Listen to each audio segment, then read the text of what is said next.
Hi everyone, I'm Imtab. So far, we have gone through in detail of conditional sentences from zero conditional up to conditional second. And now is the high time to add new gems in our crown in form of third conditional. So let's get started. चलिए शुरू करते हैं third conditional. तो third conditional का सीधा संबंध past से होता है, यानी पास्ट की वे घटनाएं जो ऑलरेडी घट चुकी हैं, जिन्हें बदला नहीं जा सकता और जिनका रिजल्ट भी सामने आ चुका है। ऐसे घटनाओं को थर्ड कंडीशनल के माध्यम से एक नए एंगल से देखने का प्रयास किया जाता है और एक नए रिजल्ट की कल्पना की जाती है। तो आइए इसे एक उदाहरण के माध्यम से समझने का प्रयास किया जाए। मान लीजिए आज आप टीचर हो। 10 साल पहले आपने मैट्रिक परीक्षा दी थी, जिसमें आपको केवल 60% अंक मिले। 80% अंक नहीं होने के कारण आप साइंस नहीं ले सके, आप डॉक्टर बनना चाहते थे। तो देखिए, घटना तो घट चुकी है, एग्जाम तो आप मैट्रिक का दे चुके हो और 60% नंबर आपको मिल चुका है। उसका रिजल्ट यह है कि आज आप टीचर हो।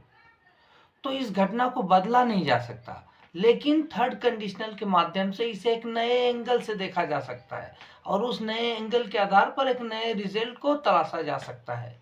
जैसे थर्ड कंडीशनल के माध्यम से इस घटना को यदि बताना हो तो आप कुछ इस प्रकार कहेंगे कि यार, यदि मुझे मैट्रिक में 90% अंक मिले होते तो मैं आज डॉक्टर बन चुका होता।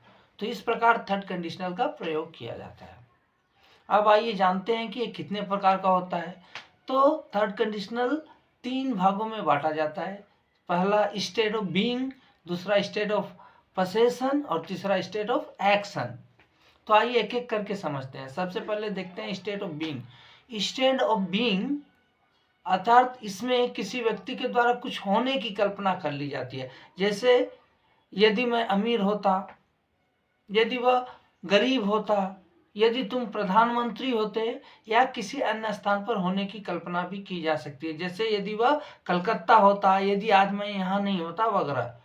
तो आइए एक उदाहरण देखते हैं कि यदि मैं अमीर रहा होता तो एक BMW कार खरीद चुका होता।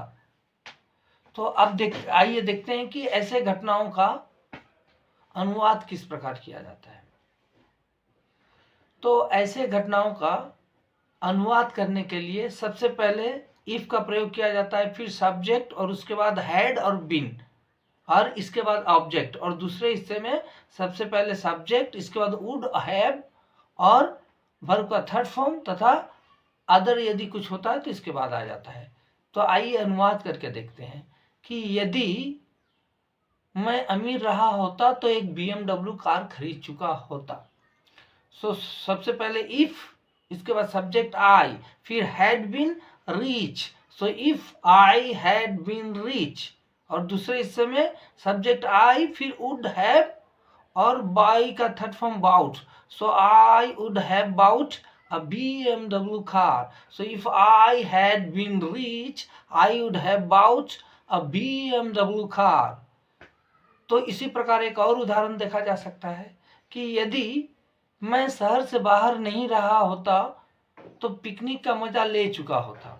तो सबसे पहले इफ, फिर सब्जेक्ट आई, इसके बाद हैड और नेगेटिव सेंटेंस है तो एक नोट लगा दीजिए।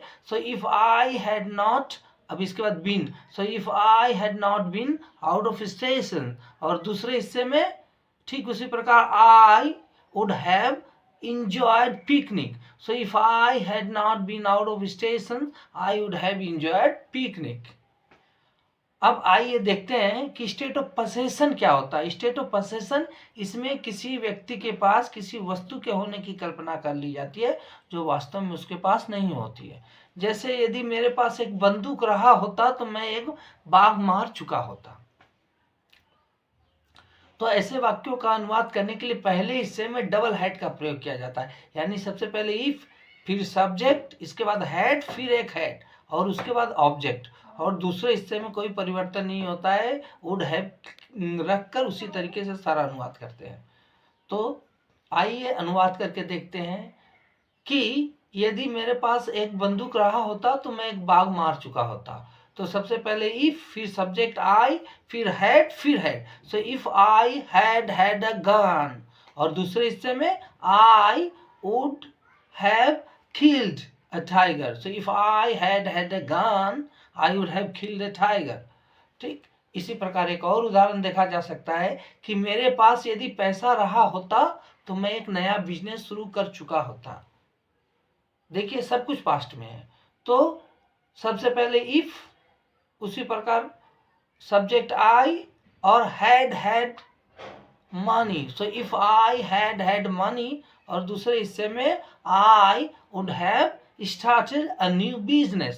So if I had money, I would have started a new business.